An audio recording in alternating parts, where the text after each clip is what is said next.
The Rule of the Road by A.G. Gardner. A stout old lady was walking in with her basket down the middle of a street in Petrograd to the great confusion of the traffic and with no small pearl to herself. It was pointed out to her that the pavement was the place for foot passengers, but she replied, "I am going to walk where I like. We have got liberty now."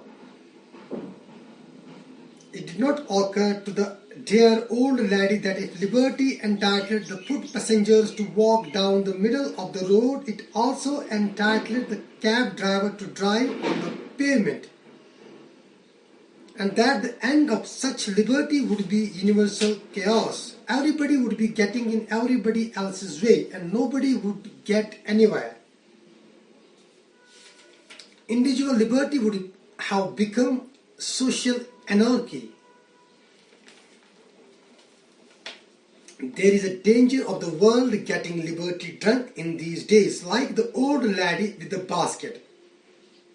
And it is just as well to remind ourselves of what the rule of the road means.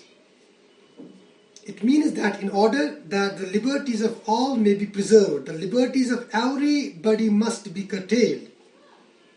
When the policeman, say at Piccadilly Circus, steps into the middle of the road and puts out his hand, he is not a symbol of tyranny, but of liberty. You may not think so. You may, being in a hurry and seeing your motor car stopped by this insolence of office, feel that your liberty has been violated. How dare this fellow interfere with your free use of the public highway? Then, if you are a reasonable person, you will reflect that if he did not interfere with you, he would interfere with no one, and the result would be you would never cross Piccadilly Circus at all.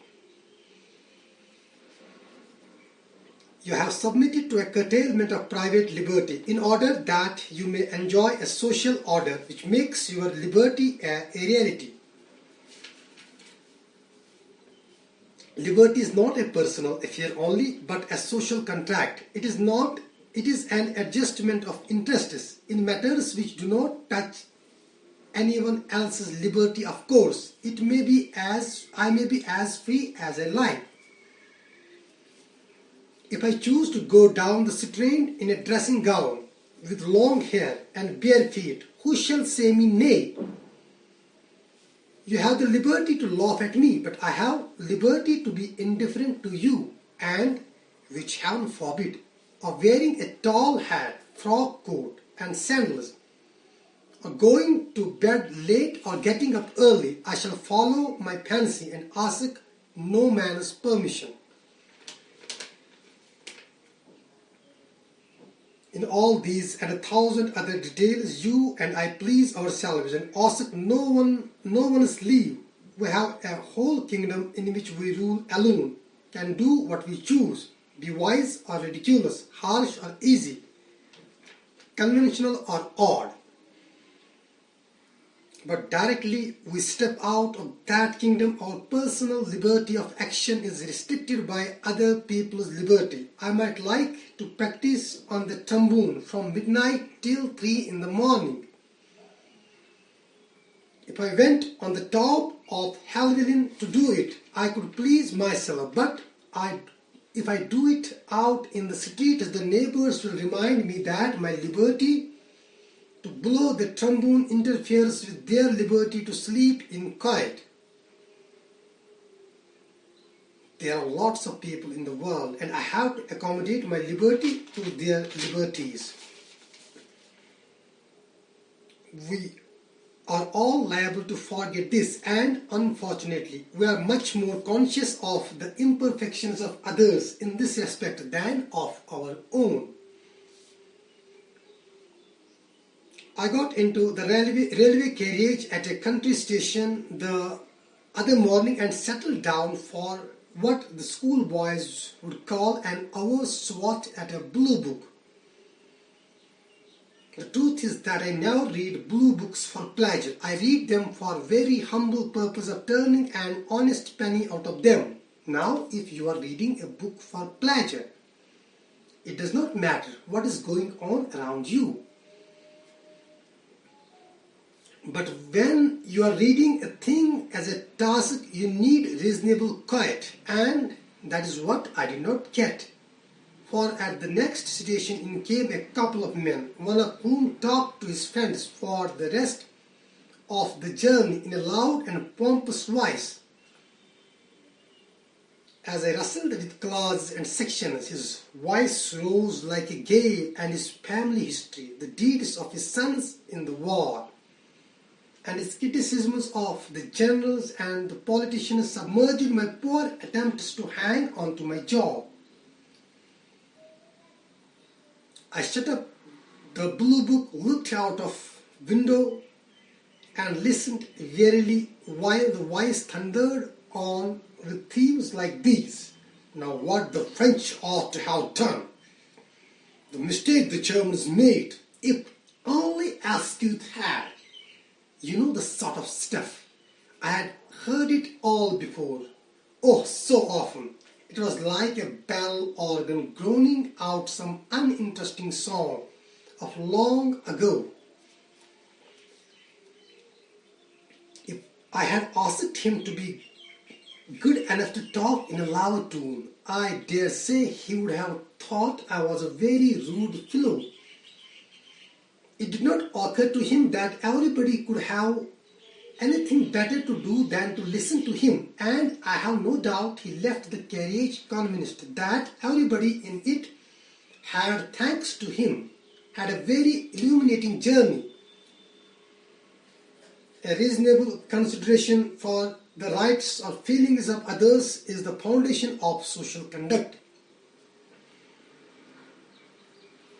I believe that the rights of small people and quiet people are as important to preserve as the rights of small nationalities. When I hear the aggressive bullying horn which some motorists deliberately use, I confess that I feel something boiling up in me, which is very like what I felt when Germany came trampling like a bully over Belgium.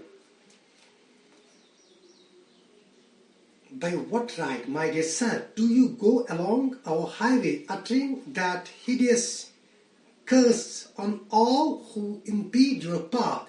Cannot you announce your coming like a gentleman? Cannot you take your turn?